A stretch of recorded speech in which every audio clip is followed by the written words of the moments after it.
అడగలేదు అమ్మనైనా ఏనాడు ఆకలని అలసు చెయ్యవద్దు మీరు తానేమి అడగదని అడగబోదు సిరి సంపదలు ఏనాడు పెనిమిటిని అడిగేదొక ప్రేమ అనే పెన్నిధిని చెప్పలేని మూగ బాధ చెప్పకనే తెలుసుకో మాటలకే అందని మనసు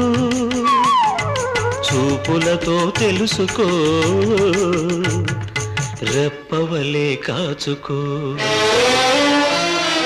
శ్రీలక్ష్మి పెళ్ళికి చిరునవ్వు కట్నం మహాలక్ష్మి పెళ్ళికి మమతే పేరంటం చిగురులేసే సిగ్గు చీనాంబరాలు